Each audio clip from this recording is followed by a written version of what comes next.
ನಮಸ್ಕಾರ ಬಂಧುಗಳೇ, ನಾನು ಮಂಜುನಾಥ್, TRS ಪಕ್ಷದ ರಾಜ್ಯ ಉಪಾಧ್ಯಕ್ಷ. ನನ್ನ ಜೊತೆಯಲ್ಲಿ ಅಮಿತ್ ಅವರಿದ್ದಾರೆ, ಬೆಂಗಳೂರಿನ ಪಶ್ಚಿಮ ಜಿಲ್ಲೆಯ ಅಧ್ಯಕ್ಷರು. ಹಾಗೆ ನನ್ನ ಪಕ್ಕದಲ್ಲಿ ಮೋಹನ್ ಅವರಿದ್ದಾರೆ. ಮೋಹನ್ ಅವರು ಕೂಡ ನಮ್ಮ SC ಘಟಕದ ಇನ್ಚಾರ್ಜ್ ಆಗಿದ್ದಾರೆ. ಬೆಂಗಳೂರಿನ ಕಾರ್ಯನಿರ್ವಾಹಕ ಸಮಿತಿಯಲ್ಲಿದ್ದಾರೆ. ಹಾಗೆ ನಮ್ಮ ಜೊತೆಲಿ ವಿಡಿಯೋ ಮಾಡ್ತಾ ಇರೋಂಥವ್ರು ಅಬೀಬ್ ಅವರಿದ್ದಾರೆ. ಅವರು ಅಲ್ಪಸಂಖ್ಯಾತರ ಇಲಾಖೆಯ ಉಸ್ತುವಾರಿ, ಹಾಗೆ ಅಲ್ಪಸಂಖ್ಯಾತ ಘಟಕದ ಉಸ್ತುವಾರಿ, ಹಾಗೆ ರಾಜ್ಯ ಸಂಘಟನಾ ಕಾರ್ಯದರ್ಶಿ. ನಾವೀಗ ನೀವು ನೋಡ್ತಾ ಇದ್ದೀರಾ, ಇದು ಕಾವೇರಿ ನೀರಾವರಿ ನಿಗಮ ಈ ಇಲಾಖೆಗೆ ಬಂದಿದ್ದೀವಿ. ಇದು ಸರ್ಕಾರಿ ಇಲಾಖೆಗಳಲ್ಲಿ, ಕಚೇರಿಗಳಲ್ಲಿ ಹೇಗೆ ನೌಕರರ ಹೆಸರಿನಲ್ಲಿ ಅಕ್ರಮ ಮಾಡ್ತಾ ಇದ್ದಾರೆ, ನೌಕರ ಇಲ್ಲದೇ ನೌಕರರ ಹೆಸರಲ್ಲಿ ಸಂಬಳಗಳು ತೊಗೊಳ್ತಾ ಇದ್ದಾರೆ ಅನ್ನೋದಕ್ಕೆ ಈ ಒಂದು ಪ್ರಕರಣ ನಾವು ಏನು ದೂರು ಕೊಡ್ತಾ ಇದ್ದೀವಿ. ಇದು ಒಂದು ರೀತಿಯಲ್ಲಿ ತಾಜಾ ಉದಾಹರಣೆ. ಇದಕ್ಕೆ ಕೊಳ್ಳೇಗಾಲಲ್ಲಿ ಸಂಬಂಧಪಟ್ಟ ಹಾಗೆ ಅಲ್ಲಿ ನೀರಾವರಿ ಏನು ಕಾವೇರಿಯ ನೀರು ಹರಿಯುತ್ತೆ ಚಾನಲ್ಗಳಲ್ಲಿ, ಆ ಚಾನಲನ್ನು ಅಲ್ಲಿ ನೀರು ಬಿಡೋದಕ್ಕೆ ಅಲ್ಲಿ ಬಿಡುವಂಥ ಸಂದರ್ಭದಲ್ಲಿ, ಅಂದರೆ ವರ್ಷ ಪೂರ್ತಿ ಅಲ್ಲ, ಕೆಲವೊಂದು ಸಂದರ್ಭದಲ್ಲಿ ನೀರು ಬಿಡೋದಕ್ಕಾಗಿ ಆ ನೀರುಗಂಟಿ ಅಂತ ಹೇಳ್ಬಿಟ್ಟು ಅವರನ್ನು ನೇಮಕ ಮಾಡ್ಕೊಳ್ತಾರೆ ಅಲ್ಲಿ ಇದರಲ್ಲಿ. ಸೊ ಆ ನೇಮಕ ಮಾಡಿಕೊಂಡಾಗ ಅವರು ನೀರು ಬಿಡೋಂಥದ್ದು ಈ ಕೆಲಸಗಳು ಮಾಡ್ತಾರೆ. ಅವ್ರಿಗೆ ಹೊರಗುತ್ತಿಗೆಯಾಗಿ ತೊಗೊಳ್ತಾರೆ. ಹೊರಗುತ್ತಿಗೆಯಲ್ಲಿ ಅವರಿಗೆ ಒಂದಷ್ಟು ಸಂಬಳನ ನಿಗದಿಪಡಿಸಿ, ಕನಿಷ್ಠ ವೇತನ ಸಂಬಂಧಪಟ್ಟ ಹಾಗೆ ಅವರಿಗೆ ಅಧಿಕೃತವಾದ ಎಲ್ಲ ಇರುತ್ತೆ. ಆ ಸಿಬ್ಬಂದಿಗಳಿಗೆ PF ESI ಕೊಡಬೇಕು, ಮತ್ತು ಅವ್ರ ಬ್ಯಾಂಕ್ ಅಕೌಂಟಿಗೆ ದುಡ್ಡು ಹಾಕಬೇಕು. ಇದು ಇರುವಂಥ ಯಾರ ಹೊರಗುತ್ತಿಗೆ ತೊಗೊಂಡಾಗ ಅವರಿಗೆ ಹೇಗೆ ಸಂಬಳ ಕೊಡಬೇಕು ಅನ್ನೋಂಥದ್ದು ಇರುವಂಥದ್ದು. ಅಂದರೆ ಹೊರಗುತ್ತಿಗೆಯ ಏಜೆನ್ಸಿಯವರಿಗೆ ಕೊಡ್ತಾರೆ, ಅವರು ಇವರಿಗೆ ಯಾರು ಇಟ್ಕೊಂಡಿರ್ತಾರೆ ಅವರಿಗೆ ಅವರ ಅಕೌಂಟಿಗೆ ನೇರವಾಗಿ ದುಡ್ಡು ಕೊಡಬೇಕು, ಎಲ್ಲೂ ಕ್ಯಾಶ್ ಕೊಡೋಂಗಿಲ್ಲ ಅನ್ನೋಂಥದ್ದು ನಿಯಮಗಳಿರ್ತವೆ. ಗುತ್ತಿಗೆ ಯಾರು ಮ್ಯಾನ್ ಪವರ್ ಸಪ್ಲೈ ಮಾಡ್ತಾರೆ ಅವ್ರ ಜೊತೆಲಿ ಸರ್ಕಾರದ ಇದರಲ್ಲಿ ಒಂದು 43 ಜನನ್ನ ಇಲ್ಲಿ ಕೆಲಸಕ್ಕೆ ನೀರಾವರಿ ಇಲಾಖೆಗೆ ತೊಗೊಳ್ಬೇಕು ಅಂತೇಳಿ ಒಂದು 43 ಜನದ್ದು ಒಂದು ಹೆಸರು ಕೊಟ್ಟು ಇಷ್ಟು ಜನ ನೀರು ಬಿಡೋದಕ್ಕೆ ಕೆಲಸಕ್ಕೆ ನಾವು ತೊಗೊಂಡಿದ್ದೀವಿ ಅಂತ ಹೇಳ್ಬಿಟ್ಟು ತೊಗೊಂಡಿದ್ದಾರೆ. ಆದರೆ ವಾಸ್ತವದಲ್ಲಿ ಅಲ್ಲಿ ಕೆಲಸ ಮಾಡ್ತಾ ಇರುವಂಥದ್ದು ಕೇವಲ 9 ಜನ. 9 ಜನದ ಹೆಸರು ಕೂಡ ನಾವು ಇಲ್ಲಿ ಹಾಕಿದ್ದೀವಿ. ಶಿವಣ್ಣ, ಮರಿಸ್ವಾಮಿ, ಇದು ಅಂತೇಳಿ ಶಂಕರ್ ಅಂತ ಹೇಳ್ಬಿಟ್ಟು ಇವ್ರನ್ನ ಇಷ್ಟು 9 ಜನ ಮಾತ್ರ ಕೆಲಸಕ್ಕೆ ತೊಗೊಂಡಿದ್ದಾರೆ. ಅಷ್ಟು ಮಾತ್ರ ಅಲ್ಲ, ಅವ್ರಿಗೂ ಕೂಡ ಸರಿಯಾಗಿ ಸಂಬಳ ಕೊಡ್ತಾ ಇಲ್ಲ. ಸಂಬಳ ಯಾವ ರೀತಿ ಕೊಡ್ತಾ ಇದ್ದಾರೆ ಅಂದರೆ, ಅಲ್ಲಿರೋ ಇಂಜಿನಿಯರ್ಗಳು ತಮ್ಮ ಜೋಬಿಂದ ದುಡ್ಡು ಕೊಡ್ತಾ ಇದ್ದಾರೆ. ಅಂದರೆ ಅವರಿಗೆ ಎಷ್ಟು ಒಂದು 15,000 ರೂಪಾಯಿ ಸಂಬಳ ಬರುತ್ತೆ ಅಂದರೆ ಅವ್ರಿಗೆ 5,000 ಇಟ್ಕೋ, 8,000 ಇಟ್ಕೋ, ಅವ್ರು ಕೊಟ್ಟಾಗ ಇಸ್ಕೊಳ್ಳೋವಂಥದ್ದು ಈ ರೀತಿಯಾಗಿ ಅವರು ಸಂಬಳ ಕೊಡ್ತಾ ಇದ್ದಾರೆ. ಆದರೆ ಇದೆಲ್ಲವನ್ನು ನಿಯಮಗಳಿಗೆ, ಹೊರಗುತ್ತಿಗೆ ನೌಕರರಿಗೆ ಏನು ನಿಯಮಗಳಿರುತ್ತೆ ಆ ನಿಯಮಗಳ ವಿರುದ್ಧವಾಗಿ ಪೂರ್ತಿ ಎಲ್ಲ ಪ್ರಕ್ರಿಯೆಗಳು ನಡೀತಾ ಇದೆ. ಆಮೇಲೆ ಅವರಿಗೆ ಕನಿಷ್ಠ ವೇತನ ಅಂತ ಇರುತ್ತೆ. ಕಾರ್ಮಿಕ ಇಲಾಖೆ ಸಂಬಂಧಪಟ್ಟಾಗಿ ಕನಿಷ್ಠ ವೇತನ ಕೊಡಬೇಕು ಅಂತ ಸರ್ಕಾರದ ನಿಯಮ. ಕನಿಷ್ಠ ವೇತನ ಕೊಡಬೇಕು. ಹಾಗೆ ಅವರಿಗೆ ESI PF ಅದು ಕೂಡ ಆ ಸೌಲಭ್ಯಗಳನ್ನು ಕಡ್ಡಾಯವಾಗಿ ಕೊಡಲೇಬೇಕು ಅಂತ ಇರುವಂಥದ್ದು ನಿಯಮಗಳು. ಆದರೆ ಇವರಿಗೆ ESI PFಗಳು ಕೂಡ ಸರಿಯಾಗಿ ಕೊಡ್ತಾ ಇಲ್ಲ. ಹಾಗಾಗಿ ಇವರಿಗೆ ಈ 43 ಜನದ ಹೆಸರಿನಲ್ಲಿ ಇವರು ಇಂಜಿನಿಯರ್ಗಳು, ಹೊರಗುತ್ತಿಗೆಯರು, ಇವರೆಲ್ಲರೂ ಒಂದು ರೀತಿಯಲ್ಲಿ ಇವರ ಹೆಸರಿನಲ್ಲಿ ಹಣವನ್ನು ಕಬಳಿಸ್ತಾ ಇದ್ದಾರೆ, ನುಂಗ್ತಾ ಇದ್ದಾರೆ, ಲೆಕ್ಕ ತೋರಿಸ್ತಾರೆ. ಆದರೆ 43 ಜನ ನಿಜಕ್ಕೂ ಕೆಲಸ ಇಲ್ಲ. ಅವೆಲ್ಲ ಬೋಗಸ್ ಹೆಸರುಗಳು, ಬೋಗಸ್ ನೇಮಕಾತಿಗಳು. ಇದು ಅವರಿಗೆ ಇಲ್ಲದೇ ಇರೋಂಥ ನೌಕರರ ಹೆಸರಿನಲ್ಲಿ ಇವ್ರು ಸಂಬಳ ತೊಗೊಳ್ತಾ ಇದ್ದಾರೆ. ಕೇವಲ 9 ಜನದ ಮಾತ್ರ ಕೆಲಸ ಮಾಡಿಸ್ಕೊಳ್ತಾರೆ, ಅವ್ರಿಗೂ ಸರಿಯಾಗಿ ಸಂಬಳ ಕೊಡ್ತಾ ಇರೋ ಅಂತೇಳಿ ಇದು ಇರುವಂಥ ದೂರು, ನಮಗಿರುವಂಥ ಮಾಹಿತಿ ಮತ್ತು ದಾಖಲೆಗಳಂಗೆ. ಸೊ ಆ ದೃಷ್ಟಿಕೋನದಿಂದ ಇವತ್ತು ಇದರ MD ಅವರನ್ನ, ಮಹೇಶ್ ಅಂತೇಳಿ ಅವ್ರನ್ನ ಭೇಟಿಯಾಗ್ಲಿಕ್ಕೆ ಬಂದಿದ್ವಿ. ಅವರು ಇರಲಿಲ್ಲ. ಈಗಾಗಲೇ ನಾವು 31ಕ್ಕೆ ಈಗಾಗಲೇ ಇಲ್ಲಿ ಒಂದು ತಪಾಸ್ ಸೆಕ್ಷನ್ ದೂರು ಕೊಟ್ಟಿದ್ವಿ. ಇದುವರೆಗೂ ಏನು ಕ್ರಮ ತೊಗೊಂಡಿದ್ದಾರೆ ಅನ್ನೋದಕ್ಕೆ ನಮಗೆ ಮಾಹಿತಿ ಇಲ್ಲ. ಬಹುಶಃ ಎಲ್ಲ ಗಿರಾಕಿನಲ್ಲಿ ಇದ್ದಂಗೆ ಇಲ್ಲೂ ಯಾರು ಒಂದು ದೂರು ತೊಗೊಂಡ್ರೆ ಅದನ್ನು ಪರಿಶೀಲಿಸಿ ಅಂತ ಹೇಳ್ಬಿಟ್ಟು ಒಂದು ಬರೆದ್ಬಿಟ್ಟೆ ಸೂಕ್ತ ಕ್ರಮ ವಹಿಸಿ ಅಂತ ಬರೆದ್ಬಿಟ್ಟೆ ಒಂದು ರೀತಿ ಪೋಸ್ಟ್ಮ್ಯಾನ್ ಥರ ಎಲ್ಲಿ ನೆಕ್ಸ್ಟ್ ಇರ್ತದೆ ಅಲ್ಲಿಗೆ ಕಳಿಸ್ತಾರೆ. ಸೊ ಇದು ಪ್ರಕ್ರಿಯೆಗಳು. ಆ್ಯಕ್ಚುಲಿ ಇದನ್ನು ಗಂಭೀರವಾಗಿ ಇವರು MD ಮಹೇಶ್ ಅವರು ತೊಗೊಂಡು ಇದ್ರ ಬಗ್ಗೆ ಇಷ್ಟೊಂದು ದೊಡ್ಡ ಅಕ್ರಮವನ್ನು ಇವರು ಕೊಡ್ತಿದ್ದಾರೆ. ದಾಖಲೆ ಸಮೇತಗಳನ್ನು ನಾವೆಲ್ಲವನ್ನು ಕೊಡ್ತಾ ಇದ್ದೀವಿ.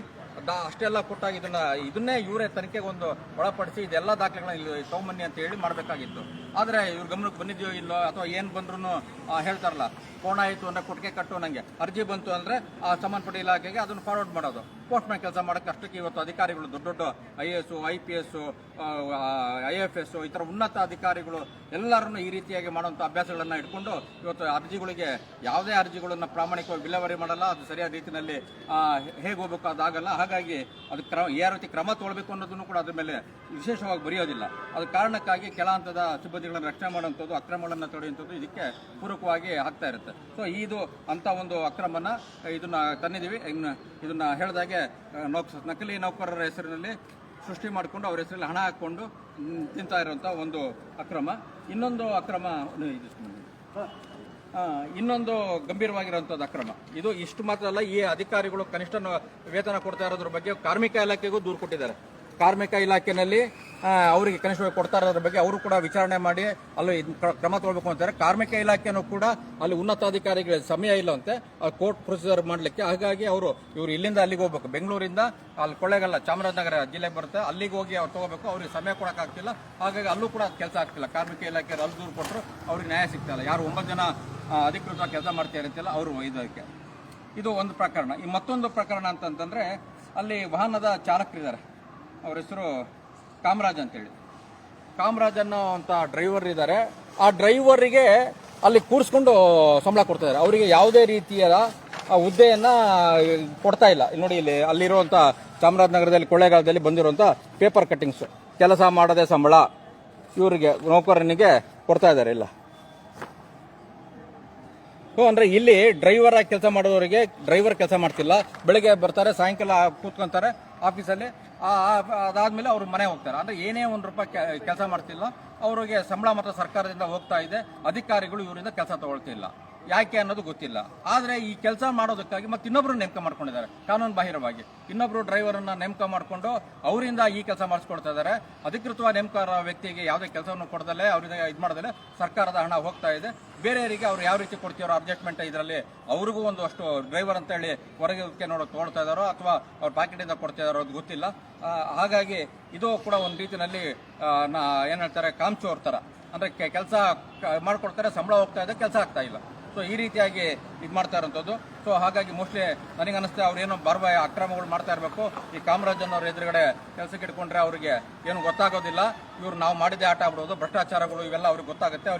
ಅವರು ಬೇರೆ ಥರ ನಮಗೆ ಸಹಕಾರ ಕೊಡದೇ ಇರ್ಬೋದು ಅನ್ನೋ ಕಾರಣಕ್ಕೆ ದೂರಿಟ್ಟಿರ್ಬೋದು, ಅಥವಾ ಬೇರೆ ಇನ್ನೇನೇ ಕಾರಣ ಇರ್ಬೋದು. ಒಟ್ಟಿನಲ್ಲಿ ನಮ್ಮ ಇರೋವಂಥದ್ದು ದೂರಿನ ಇರುವಂಥದ್ದು. ಅವರು ಕೆಲಸ ತೊಗೊಳ್ತಾರೆ, ಸಂಬಳ ಕೊಡ್ತಿದ್ದಾರೆ, ಅವ್ರಿಗೆ ಏನು ಕೆಲಸ ಕೊಡ್ತಾರೆ, ಬೆಳಗ್ಗೆ ಸಾಗತ್ತಂಗೆ ಕೂರಿಸ್ಕೊಂಡು ಹೋಗ್ತಾ ಇದ್ದಾರೆ. ಇದು ನಾವು ಯಾರು ಖಾಸಗಿಯಾಗಿ ಯಾರಿಗಾರು ನಾವು ಕಂಪ್ನಿನೋ ಫ್ಯಾಕ್ಟ್ರಿನೋ ಇನ್ನೊಂದಿದ್ದಾಗ ನಾವು ಅವರಿಗೆ ಮಾಡ್ತೀವ. ಅವ್ರಿಗೆ ಬೆಳಗಿನ ಸಾಯಂಕಾಲ ತನಕ ಎಷ್ಟು ಸಮಯ ನಿಗದಿಪಟ್ಟಿರುತ್ತೆ, ಕನಿಷ್ಠ 8 ಗಂಟೆ ಇದರಲ್ಲಿ ಅವ್ರು ಕೆಲಸ ಮಾಡಬೇಕು, ಮಾಡಿಸ್ಕೊಂಡು ಕೊಡುವಂಥದ್ದು ಇರೋದು. ಆದರೆ ಸರ್ಕಾರಿ ಅಂದ ತಕ್ಷಣ ನೋಡಿ ಹೆಂಗೆ ಹಣಗಳು ಸಾರ್ವಜನಿಕ ತೆರಿಗೆ ಹಣಗಳು ಪೋಲಾಗ್ತವೆ ಅನ್ನೋದನ್ನ ನಾವು ಈ 2 ಪ್ರಕರಣ ನಿಮ್ಮ ಮುಂದೆ ಇಡ್ತಾ ಇದ್ದೀವಿ. ಸಾರ್ವಜನಿಕರು ನೋಡ್ಬೇಕು. ಇದು ಒಂದು ಇಲಾಖೆ, ಇದು ಎಲ್ಲಾ ಇಲಾಖೆಯಲ್ಲೂ ಇದೇ ರೀತಿ ನಡೀತಿರೋದು. ಔಟ್ಸೋರ್ಸಸ್ ಏನಿದೆ, ಹೊರಗುತ್ತಿಗೆ ನೌಕರರಿಂದ ಹಿಡಿದು ಎಲ್ಲರದು ಲಂಚ ತಗೊಳ್ಳೋದು, ಅವ್ರ ಮೂಲಕ ತಗೊಳ್ತಾರೆ, ಫೇಕ್ ಮಾಡಿಸೋದು ಅವರಿಂದ ಮಾಡ್ತಾರೆ. ಯಾಕಂದ್ರೆ ಸಿಗಾಕೊಂಡ್ರೆ ಅವ್ರು ಸಿಗಾಕೊಂಡ್ಲಿ ನಾವು ಬಚಾವಾಗ್ಬಿಡೋಣ ಅನ್ನೋ ರೀತಿಯಲ್ಲಿ ಅವ್ರು ಕೆಲಸ ತೆಗೆದ್ರೆ ಅವ್ರಿಗೆ ಏನು ಮಾಡ್ಲಿಕ್ಕಾಗಲ್ಲ. ಬೇರೆಯವರಾದ್ರೆ ಒಂದು ಸರ್ಕಾರಿ ಕೆಲಸ ತೆಗೆದ್ರೆ ಅವ್ರಿಗೆ ಪೆನ್ಷನ್ ಸಿಗಲ್ಲ, ಇನ್ನೊಂದು ಸಿಗಲ್ಲ. ಆದರೆ ಹೊರಗುತ್ತಿಗೆದವ್ರಿಗೆ ಹಂಗಿಲ್ಲ, ನಾಳೆಯಿಂದ ಬರಬೇಡ ಅಂದ್ರೆ ಇದಾಗುತ್ತೆ, ಮುಗ್ದೋಯ್ತು. ಅಂದ್ರೆ ಇವ್ರು ಭ್ರಷ್ಟಾಚಾರಗಳನ್ನ ಇದನ್ನೆಲ್ಲ ಅವ್ರ ಮೂಲಕ ಮಾಡಿಕೊಂಡು ಈ ರೀತಿಯ ಬಚಾವಾಗುವಂಥದ್ದಿದೆ. 2 ಪ್ರಕರಣಗಳನ್ನು ನಾವು ಇಲಾಖೆಯ ನಿರ್ದೇಶಕದ ಮಹೇಶ್ ಅವ್ರನ್ನ ಭೇಟಿಯಾಗೋಣ ಬಂದು ಇರಲಿಲ್ಲ. ಅವ್ರ PAಗೆ ಫೋನ್ ಮಾಡಿಬಿಟ್ಟು ನಾವು ಅವರಿಗೆ ಸಂಪೂರ್ಣ ವಿವರಗಳನ್ನು ಹೇಳಿದ್ದೀವಿ. ನೋಡೋಣ ಮುಂದೆ ಏನು ಕ್ರಮ ತಗೊಳ್ತಾರೆ ಅಂತ ಕಾದು ನೋಡೋಣ. ಇದು ಇಷ್ಟು ಸಂಬಂಧಪಟ್ಟಂಗೆ ನಮ್ಮದು. ನಮಸ್ಕಾರ.